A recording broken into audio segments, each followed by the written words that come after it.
তারেক রহমান নির্বাচনের আগে দেশ জুড়ে ছুটে বেরিয়েছেন, তার আগে আন্দোলনেও নেতৃত্ব দিয়েছেন নির্বাসিত জীবনের থেকেই। দেশ জুড়ে ছুটে বেরিয়ে নিজের পরিকল্পনার কথা তুলে ধরেছেন। নির্বাচনে ভূমিধস জয় পেয়েছে বিএনপি। তার ক্যারিশম্যাটিক কোনো নেতৃত্বের প্রভাব কি এতে ছিল কিনা? কেননা বেগম খালেদা জিয়াকে ছাড়া এই প্রথম অন্য এক প্রেক্ষাপটে বিএনপির নির্বাচনে অংশ নেওয়া। দেখেন, ক্যারিশমেটিক তো ছিলই কিছু, এটা উত্তরাধিকার সূত্রেই আছে, আমি বলবো জিনগত একটা আছে।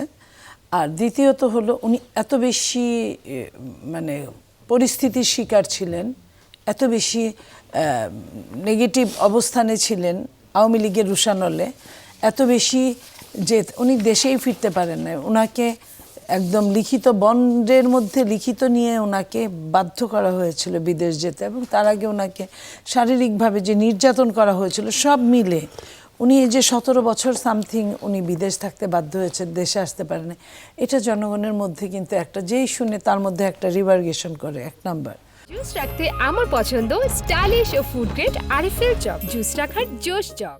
2 নাম্বার, উনি যে পরিশালিত বক্তব্যগুলো রেখেছেন ওখানে থেকেও ভার্চুয়ালি এবং এখানে আসার পরেও এই বক্তব্য তাকে অনেক দূর তাকে টেনে নিয়ে গেছে।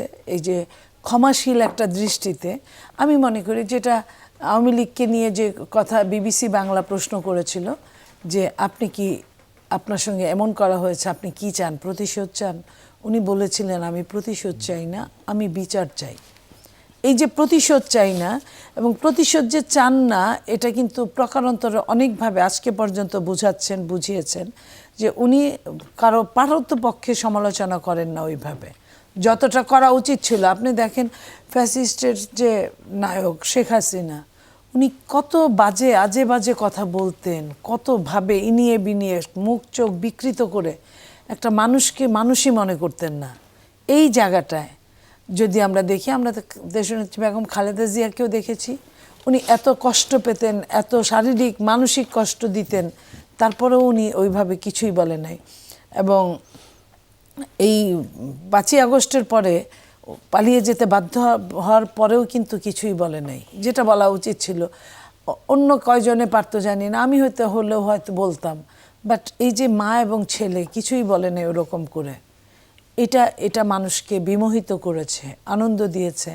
মানুষ তার প্রতি বিশ্বাস অর্জন করতে পেরেছে এইখানে, যে আমি যদি আজকে, আপনি আমার একটা হাত ভেঙে দিলেন, আমি কালকে আপনার 2টা হাত ভেঙে দিলাম, পরশুদিন আপনি চান্স পেয়ে আমার 4টা হাত পা ভেঙে দিলেন, এটা তো কোনো সলিউশন না। সলিউশনটা একটা জায়গায় এসে থামতে হবে, কাউকে না কাউকে ক্ষমা সুন্দর দৃষ্টিতে দেখতে হবে। হ্যাঁ, বিচারের জায়গায় হোক, এটার জন্য আইন আছে, কানুন আছে, সব কিছু আছে। আপনি আমার হাত ভেঙেছেন, পা ভেঙেছেন, কিন্তু আমি আপনাকে আর সুযোগ পেলেও কিছু করতে চাই না। আমি এটা বিচারের কাছে সমর্পণ করতে চাই, অথবা সেখানেও যদি ব্যর্থ হয় আমি গডের কাছে বিচার দিয়ে যাই, যেটা দেশনেত্রী বেগম খালেদা জিয়া দিয়েছেন। ওই সময়টায় যে সময়গুলো গিয়েছে, তার এক সন্তানকে মেরে ফেলা হয়েছে পরোক্ষভাবে, এক সন্তানকে দেশান্তরী করা হয়েছে, তাকে জেলখানায় ভরা হয়েছে, তাকে যে নির্যাতন, জেলখানায় প্রতিদিন নির্যাতন করেছে, তারপরেও কিন্তু উনি সহ্যের চরম সীমানায় গিয়েও উনি কিন্তু খামোশ বলেন নাই, বাজে কথা বলেন নাই।